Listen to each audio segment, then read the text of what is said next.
At that point, what I'm going to do is I'm actually going to have Terrence come back up here again. Now that you're on the starting line, you're in your corral, you're in your wave, you're getting ready for the starters start to tell you to go. What we want to do is just quickly take you through the course, give you some tips and some advice to run the Boston Marathon, hopefully the best you can. Terrence?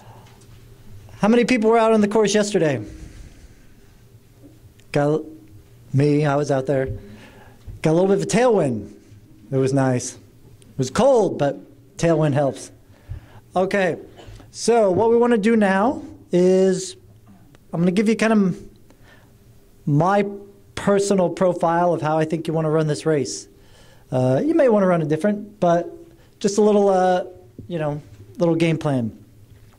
One of the cool things about my job here at the B.A.A. is sometimes when super elite runners come into town and they want to go on the course, I get to operate as chaperone.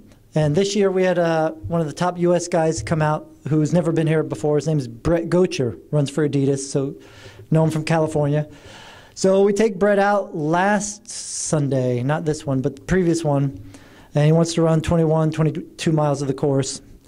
So drive all the way out to Hopkinton, get dropped off, we start running down the road. First 2 or 3 miles, he looks at me and he goes, I had no idea there was this much downhill. So proceeded to run, finished off his 22 miles, called up his coach. Coach, yeah, we got to do some revisions this last month because I got to get ready for this thing. So for you guys in here, I think much like a Fenway, I would say the Boston Marathon, having the home course advantage is probably, more important to this course than any other course in the world. I've been at a lot of marathons. The uniqueness of this course and your ability to get out there and train on it is unbelievable. And I really think you guys have a huge advantage in learning how to execute this course right. Not only by looking at the profiles and talking to experts and people who've run it before, but just getting out there and learning by trial and error. Because for Brett, it was really good because he definitely made some errors in just how he was mentally approaching this course. And now he has time to go home and for a month really fine-tune and tweak his strategy. So I'll be looking to see how he does come race day. So here's how we want to do it. We're going to just basically break the course down. Obviously, most everyone out here has been on the course, maybe not all of it, but a good majority of it. So we're going to kind of go through piece by piece and what we think are the critical parts and talk about how I would suggest attacking it. So let's basically get it to start. So we're at Hopkinton. You're coming out to the start line. You've been sitting around for a while. First thing I'm going to suggest before you get to the start line is obviously you'll have some time to kill in the village, is just shake your legs out a little bit. If we don't have a lot of room, do some squats or some of that warm-up routine that if you were here in the first marathon clinic, I gave you guys some advice. You can look online. But you want to get your legs ready. Both times that I've gone out to the start and just hopped off the bus and gone cold for that first mile, the legs really feel that pounding. So the more you can do just to be a little bit warmed up and have some blood flow, the easier that start's going to be. Namely because it's going to prevent you from breaking on the course. And I think the critical part in the first 2 or 3 miles particularly is not like just slamming on the brakes. So a lot of times we'll do that when we're not warmed up. But for us, it's more just like getting into the course. And this course doesn't allow you to kind of, gradually wake up. It throws it right at you. It's like, if you go skiing, it's just you go up, get off the ski lift, drop off the cliff. So we want to make sure you're ready, joints are ready to handle it, and you can attack it and use it to your advice. So with that being said, we don't go crazy. If your goal pace is 8-minute pace, it doesn't mean go out and run a 7-minute first mile because it's all downhill. Be smart with it. So the biggest thing in this first couple miles is really just kind of allowing yourself to get into a rhythm. The other thing I've talked about, and former Olympic marathoner on the U.S. team, he's ran on hilly courses, and he talked about running Boston. He talked about when you land on the downhills, think of landing on eggshells. You want to be really gentle with your landing. And it sounds a little bit weird, but just trying to soften your landing a little bit will really help. So how do you do that? Well, we do that by shortening the stride a little bit and making sure we're leaning forward.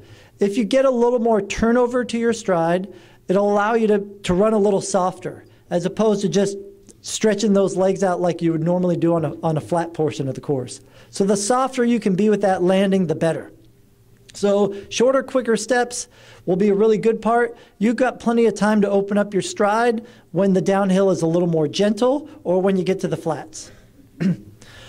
One of the big things I talk about with my pro athletes when we come into the race like this, particularly now that we've gone through this whole taper phase, is expect to not feel great for that first part of the race. You don't want to feel like $1 million at the start. You want to feel like, oh man, 26 miles. My last long run was 3 weeks ago, and it's like, whew, this is feeling a little weird. Typically, you want that feeling to happen because it means your body's going to kind of wake up and remember the training as it goes. You don't want to be feeling so excited at the start that you just bulldoze through, because that means come 18, 20 miles, you're going to be out of gas. So feel like you're just kind of like slowly waking up through it, more mentally than physically. The other thing now, as we go through this initial phase, if you've done a good job in the athlete's village of staying on top of your hydration, getting some calories in, then the initial water stop that you'll need, you shouldn't need a lot of carbohydrates. The initial 20, 25 minutes of running, pretty much you're mostly going to lose just water and very little in terms of the carbs. So don't overload the carbs too early. Get a little sip of water. If you didn't get to take much in the village in terms of Gatorade, then get a little Gatorade. But for the most part, it's just getting some water in you in that first phase. All right, so on to the second portion of the course. So what I would call kind of 4.5 through 10 miles. And if we look at this map here, it kind of starts at 5.5, this is the section where, hey, you can start to establish a rhythm. You'll get through that first 4 or 5, obviously mostly downhill. You're waking up. Now we're going to get to the portion of the course where, it's fairly flat, but it is still mostly, downhill. But it's a slight downhill, so it allows you a chance to kind of get into the rhythm. So use the little uphills that are along the way. If you've been on the course, you kind of know what we're talking about. And those will give you a chance to kind of shake the legs out a little bit, run with a little bit of a different stride pattern, but this is where you'll really try to establish your goal race pace. So, like I said, if your goal is 8-minute pace or 7-minute pace, in that first part of the course, maybe you're waking up a little bit the first mile or two, or it's a little bit crowded and you can't really get into the rhythm. Either way, you may be out a little slow or out a little fast. That's okay. This is the portion of the course where you really want to try to establish and hit those race times that you're looking for. You shouldn't be impeded by anything. Hopefully you got a little bit of a tailwind that just makes it a bit easier. So use this area again to feel like this is now getting into the course, but not going too crazy with it. You do not want to be aggressive in here, just nice and smooth. So again, if we're looking 8-minute pace as a goal, hey, maybe you're running some 750s here on the downs, nothing too crazy, but maybe you'll slow up a little bit on one or two of the uphills, and maybe you're running 8-10 pace. All in all, it'll just kind of balance out. And that's kind of the nature of this course, is just finding those good happy mediums. This is definitely a course that's more about running the right efforts than it is always hitting the right times, because your splits should be kind of all over the place if you're actually running an even effort. All right, but now that we're in this kind of section, 4.5 to 10 miles, we do start to need to pay attention to our fluids. Whether it's a hot day or a cold day, we're getting into that portion of where we need to drink. I'm a big fan of drinking somewhere in the neighborhood of 4 to 6 ounces every 5K. So what is that? That's typically a little Gatorade cup that's filled halfway. Take your time to drink the fluids. I think it's really important to drink the fluids early enough that it's easy to drink in, because later on it gets a little bit tougher. And particularly on this course with the hills, it's hard to drink a lot of fluids when you're trying to run uphill and the heart rate's starting to escalate. So kind of manage that kind of carbohydrate issues and things like that. When I look at when I break down hydration and fuel scenarios for the marathon, I'll typically start out with mostly water at the start.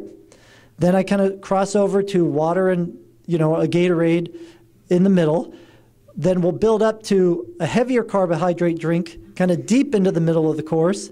And then over the last portion of the course, then back to water. Mostly because you got to remember, when you drink any sort of carb or gel, it's going to take about 15, 20 minutes for that to process into your body to use it as a fuel. So again, early on, you didn't really burn carbs, so not a lot of need for it, and you don't want to cramp up by having too many. But in the middle, you're burning a lot of calories, and you want that carb concentration.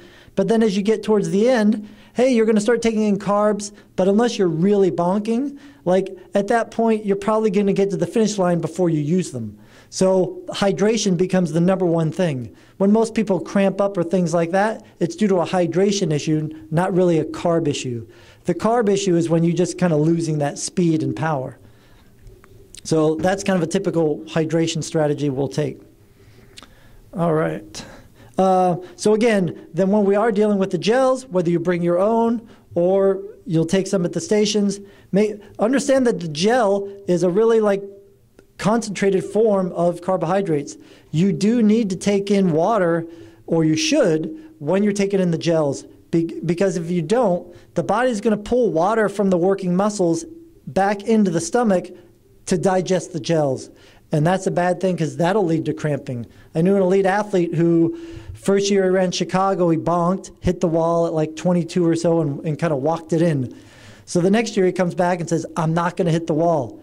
So he decided to take 6 gels along the course, no water, cramped up in his hamstrings on both sides, and this is an elite athlete, 16 miles in, ruined his race. That was not me. What was a former Adidas athlete, will remain nameless. Needless to say, he learned the lesson there, that, it's a happy medium that works well. Okay, coming into the middle of the course here, coming into Wellesley. If we've ran this course before, we know the hype that goes along with running getting to that halfway mark. It's a big landmark. You got Wellesley College, everyone's shouting at you. Coming into the town, the road gets narrow, be a lot of crowd excitement. But anyone who thinks that the halfway point in the marathon is really the halfway point, you're going to learn a little bit come Patriots Day. It is not. It's really no different than 10K. We want to think of the halfway point way down the road. So although it's a good indicator for us to say, where are we on the pace? How are we feeling? Are we going to adjust our pace going a little bit faster? Or, hey, maybe I got to back it down a little bit because I know the tough part's ahead. Use it as more of an indicator of how the race is going, but don't use it as a point where, hey, I've only got 13 more miles to go. Because although you do, the 13 miles become exponentially harder from here. And I'm not looking to scare everybody, but looking to understand of how to tackle the course and run it most effectively. Because Boston is one of these unique courses where if you get over Heartbreak Hill come 21 miles, the last 5 miles are amazingly fast, and you can run really well. I've had a lot of, runners like yourselves hit PRs on this course if they run it correctly and manage the hills so that they have a lot of gas in their legs come the end. And that's the great thing about this course if you run it well. And that's why you've seen some of these elite guys come out and run 203s, 204s, because they've learned how to run this type of course. So 10 to 15 and a half miles. Keep things smooth. Keep your emotions in check. Sure, enjoy everything along the way. As you build into the city, it's going to get more exciting. But just kind of keep chugging along. Get your fluids in. Get your gels in if you're taking gels. But for the most part, just keep it as one landmark down the road. One of the big things I've done with some of the elite athletes that, they get their special water stations is they usually get fluids every 5K or every, 3.1 miles. And they like to think of marathons as kind of like 8 water bottle stops, or 7 water bottle stops and then a drag through. Because in the brain, it's a lot easier to think of, 7 things to do or 8 things to do and not 26.2 of them. I'm glad we're not European because 42K is a lot. And I was out on the course and I saw the fresh paint marks of the 1K and the 2K out the other day. I'm like, oh man, I would not want to pay attention to 42 of these along the way. So put it into little bigger chunks like that, and I think it becomes easy to manage. Dina used to put little sayings on her water bottle, and she kind of like did a different saying on each water bottle and kind of gave her something to kind of think about. So we can do that along the course with different landmarks and different things like that to allow us to break each one down and kind of go down that checklist along the way without getting too carried away at one point or another, because there's still a good road ahead. All right, so as we come out of Wellesley, we're going to start tackling the hills. We've got a big downhill coming out that, you know, is one of those ones where I think it's a good kind of feel of where your legs are. So we get into that 15.5-mile mark, start going down, and then we're going to cross that turn by the fire station, and then we're going to get to the hills. So with a lot of athletes, everyone's like, hills, hills, hills. And they come here and they think it's all about the hills at Boston. And it's not. It's all about what you did before the hills, and it's all about what you do after the hills. The hills in Boston are about minimizing the damage. Because at the end of the day, it's a hill, it's a resistance, it's going to slow you down. That's a fact. So don't try to hold your pace, because that's a bad idea. Because if you do the math on an incline like Heartbreak, which is 3.5% incline for, what, 800,000 meters, Michael? So for an elite runner that runs 5-minute pace, to maintain that effort on Heartbreak, they would actually run about 5:20 to 5:25 per mile. So to understand that if they try to hold a 5-minute pace, that looks like they're actually running 4:40 from an effort standpoint. So we have to understand that for everybody. So if you're looking to run an 8-minute pace, hey, that maybe it's going to be 8:30 going up the hills. That's all right, because you'll save a little bit of time going, 5-10 seconds faster on the easy parts. And we got to remember, there's a downhill section between each of these hills that you can get your momentum back, get your legs back. I'm a big fan of waiting for the last third of each hill. So you kind of first 2/3 of the hill, just kind of get up it. Last third of the hill, pick it up a little bit so that you carry that momentum either over the top onto the down or kind of over the top into the flat so that you can then get your legs back. Most people will run a hill, they attack the first part, start dying in the middle, they hit the top and they're like, thank God I'm over this hill. And then they spend this downhill part trying to recover. And they're losing precious time in a great part of the course where they could be gaining a lot of speed. So take the beginning of every hill, particularly the first one when you turn off and start running up Comm Ave. You really want to take that one easy. One, because you've been running downhill for now 15.5 or 16, 17 miles. You're going to hit that turn and your legs are going to go, wow, what happened? This is a brutal hill. But don't worry, you'll kind of, like the start, kind of wake up into the uphills. You're going to start recruiting muscles that you haven't used for the whole time. They've been kind of asleep for a while, so give them a little bit of a chance to wake up. So just kind of get through that first one. It's going to be terrible. Maybe it'll be great, but a lot of times it'll feel bad. But bad doesn't mean like it's over. It just means, hey, this is new. Let the body kind of adapt to it, and you've got a couple more hills to challenge it and feel good. So again, for me, strategy with the hills, maintain and keep it steady, but don't make them more than they are, and don't try to make them your race. We see it in the elites every time that the first guy to go off the front loves to challenge the hills and thinks, oh, I've trained for these hills and I'm ready to go. Come Heartbreak, that guy's always dropped back, and it's usually the guy in third or fourth who's at the start of the hills ends up winning the race. So don't have the hills be the end of your race. Just be this kind of area in between to use some different muscles. But again, stay on top of your fluids. Keep the gels and things like that. If you have the opportunity to get your drinks when there's portions of the course that aren't hilly, that's the best time to drink a little more. Again, because it is hard to drink when the heart rate and the oxygen is going to be pumping a little bit more. So try to drink when you can on the flats and the downs. I think we kind of went through all this, tackling all the hills. Good, good, good. Okay, coming off the top. So although this shows kind of through heartbreak and then down into the finish, we'll kind of mostly focus from this kind of 21 point down. So we've cleared heartbreak. What's going to happen?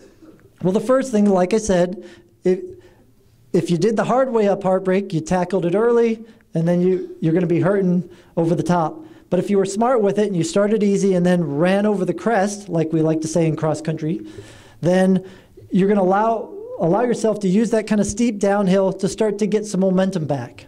Doesn't mean you'll feel great at the start of that downhill, but you should be running a lot faster with very little effort. So the heart rate in that first mile, kind of down towards Cleveland Circle, will start to get back to normal, and you'll start to get your legs under you. Again, really important time here. We still want to stay on top of the carbs because we're still 5 miles or so from the finish. For most of us, that could be, 30, 40 minutes or so. So make sure this is kind of our last or more. I see some chuckles. So stay on top of your carbs, right? Because we'll need them. But do so in a fashion where it's staying on top of the hydration as well. So again, back to our running down the hills like we're running on eggshells, leaning forward, getting your turnover back, because your turnover would have been slowed down significantly coming up the hill, so that we can kind of float along and use the downhill. Remember that most of this section is downhill to the finish. Sure, there's a couple little rises here and there, but the net downhill of that last 5 miles is pretty significant. So stay on top of that, and we're going to be in good shape. Sit-go sign. Everyone knows the sit-go sign? How far away is it from the finish? Around a mile or so? Perfect. So great beacon on the hill. Keep an eye on that sit-go sign as you coming down Cleveland Circle. Fenway. Who's the Sox playing this year? Baltimore. Baltimore. Nice. It's always a good rival. So normally the Yankees, but He's also a baseball coach. Who is a You're a baseball coach. I was a lefty as a pitcher. Yeah. Anyway, so everyone's coming out from Fenway. We're going to get some good crowds through there. Yeah, you're not going to have a lot of gas in the tank physically, but this is where the emotional part of the race kicks in. I always like to think, when I'll tell my athletes, you get through 75% of any race with your head. The last 25% is obviously with your heart. So this is where you're going to kind of tap into all those emotions that you've been saving up along the way, and the emotions are what's going to carry you through to this finish line. Drink your fluid, sure, but this is where I like to tell athletes, listen to the crowds, tap into the crowds for that energy, because yeah, the legs are going to be done, but you can use the momentum of the spirit of this city to really bring it home. And I think if you pay attention to that, you're going to get up and down that little underpass through Com Ave, hook that right turn up Hereford, you come out of that Com Ave, you got a half mile to go. Right turn up Hereford, last little wake up for the uphill legs, hook a left down Boylston, and run like hell. And don't stop till you cross the finish line. Congratulations.